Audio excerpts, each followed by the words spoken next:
Здравствуйте, дорогие друзья! Я приветствую вас на канале «Жизнь после жизни есть, я знаю», который посвящен доказательствам жизни после смерти и устройству потустороннего мира, куда каждый из нас попадает по завершении своего земного пути, где и воссоединяется с ранее усопшими родными и любимыми и продолжает бесконечное путешествие по нашей прекрасной и удивительной Вселенной. Ваши вопросы вы можете задать мне после лекции в нашей приватной группе в Телеграме. Ссылка в описании, а пока начнем. И сегодня мы поговорим о том, как можно эффективно помогать умершим, которые после смерти по тем или иным причинам оказались в аду, в страданиях, мучениях и ужасных загробных реальностях. Досмотрите видео до конца, и вы узнаете, как можно легко и просто помочь своим родным в случае, если у них возникли какие-либо посмертные осложнения, проблемы и трудности. Смерть биологического тела сама по себе ничего не меняет в личности умершего человека. Не делает его словно по мановению волшебной палочки суперпросветленным гением. Не превращает его в какое-либо непознаваемое существо, не отменяет его привязанности, симпатии, убеждения и не наделяет его чертами, которыми он не обладал ранее.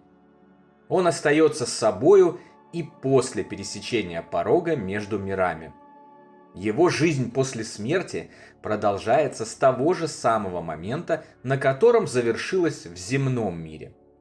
Переход от одной формы бытия к другой фактически бесшовен и незаметен, как и знакомое каждому из нас погружение в сон, которое мы проходим каждую ночь в своих постелях. После смерти тел мы остаемся теми же самыми людьми, коими были во время жизни в телах. Наше сознание первично, и именно оно выживает после смерти нашей биологической компоненты, которую это сознание или дух используют для оперирования и выражения себя в плотном мире. Поскольку все мы живые люди со своими психологическими проблемами, а смерть, как и было сказано, наряду со всем остальным, что размещается в нашей духовной компоненте, никак этого не отменяет, то все эти проблемы умерший человек забирает с собою. По причине того, что именно состояние сознания строит реальность человека, в том числе и посмертную, данные проблемы зачастую значительно влияют на нее и осложняют человеку его загробный путь. Умершие могут привязываться к земле, не способные оторваться от уже погибшего тела.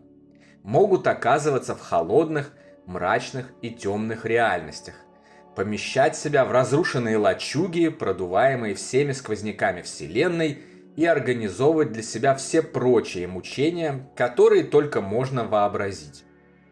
И в основном это происходит из-за страхов и негативных эмоций, живущих в душе, из-за отсутствия знаний и понимания, как все устроено.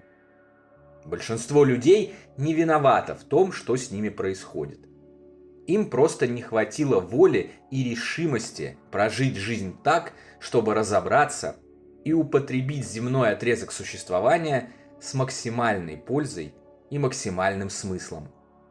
Поэтому любому умершему человеку может быть необходима помощь после того, как он покинул свое физическое тело. И такая помощь оказывается. На том свете существуют специальные команды неравнодушных духов-волонтеров и отдельные духовные существа, которые сосредоточены на оказании такой помощи. Они разыскивают заблудшие души, в самых запущенных случаях даже находят их в их печальных реальностях, которые стереотипно называются адом, и, рискуя собою, помогают им с эвакуацией оттуда посредством изменения их внутренних миров и установок сознания. Друзья, наши книги о жизни после смерти и устройстве потустороннего мира цикла «Жизнь после жизни есть, я знаю» и «Онкология и душа» вы можете найти в разных книжных магазинах и маркетплейсах. Ссылки на некоторые из них даны в описании. Мы очень рекомендуем эти книги для получения комплексных и системных знаний о том, как все устроено. Ну а теперь возвращаемся к лекции. Однако, как и в земном мире, волонтеров и неравнодушных духов недостаточно, чтобы помочь всем, кто при жизни не получил достаточного объема знаний, не исполнился в достаточной мере любовью и добром, не преодолел зависть, ненависть, жалость к себе, собственный эгоизм и прочие негативные установки, и таким образом сам загнал себя в духовную темницу посмертных страданий и мучений. Поэтому во всех случаях живущие тоже могут подключаться к оказанию помощи своим родным и любимым умершим, даже если нет никаких признаков того, что у них могут быть какие-то проблемы. А если такие признаки есть, то тем более. Такая помощь может оказываться посредством доброй и искренней молитвы. Причем вовсе не обязательно, чтобы молитва была основана на религиозных текстах и установках. Не обязательно быть верующим или религиозным человеком, чтобы производить и устремлять молитву в помощь кому-либо.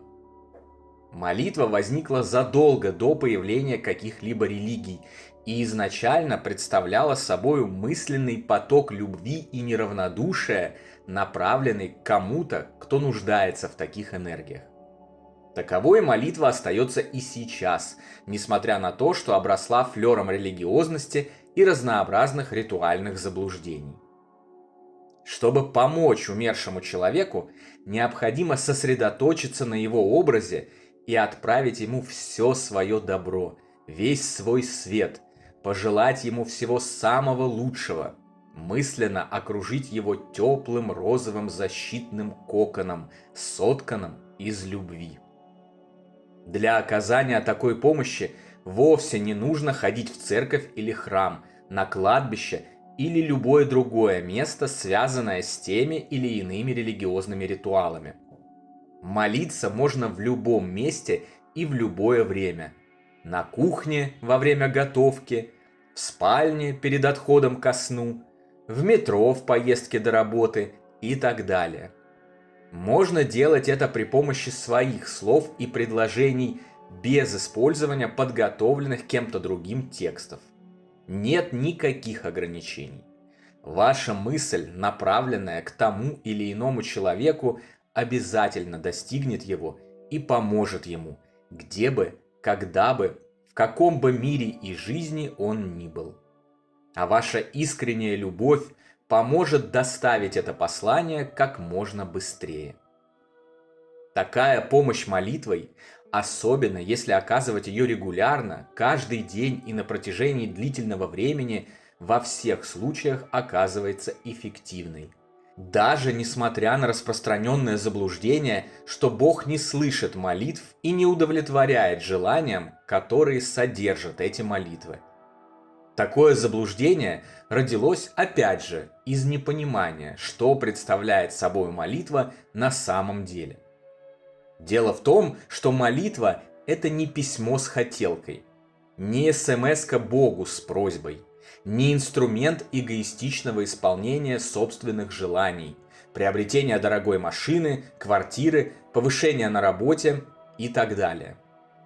Молитва – это телепатический поток доброй энергии в помощь кому-то, кто в ней сейчас нуждается больше, чем ты. Если ты правильно понимаешь этот смысл молитвы и верно используешь ее, то она работает в 100% случаев, без сбоев и исключений. И раз уж мы теперь понимаем, чем на самом деле является молитва, давайте поможем нашим умершим родным и любимым прямо сейчас и направим в их адрес самые добрые мысли, слова, пожелания и всю нашу любовь, чтобы им на том свете было хорошо, уютно и приятно, пока они ожидают воссоединения с нами, которое обязательно состоится. И тем лучше и прекраснее оно состоится, Чем больше знаний, чем больше любви, добра и света мы соберем в наших душах к тому часу, когда нам нужно будет покидать эту замечательную и удивительную, но так быстро пролетающую земную жизнь. На сегодня это все, дорогие друзья. Если вам нравится то, что мы делаем, пожалуйста, поддержите нас донатом по ссылкам в описании видео. Благодаря вашей поддержке мы продолжаем нашу работу. Большое вам спасибо! Дополнительную интересную и полезную информацию за пределами лекций, ответы на ваши вопросы о жизни после смерти и наш приватный чат, в котором я бываю регулярно, вы найдете в нашем телеграм-канале. Ссылка на него, как всегда, в описании видео и на экране. Добро пожаловать! Встречаемся на следующей лекции здесь же, на нашем канале. А пока всего вам самого лучшего, волшебного и замечательного.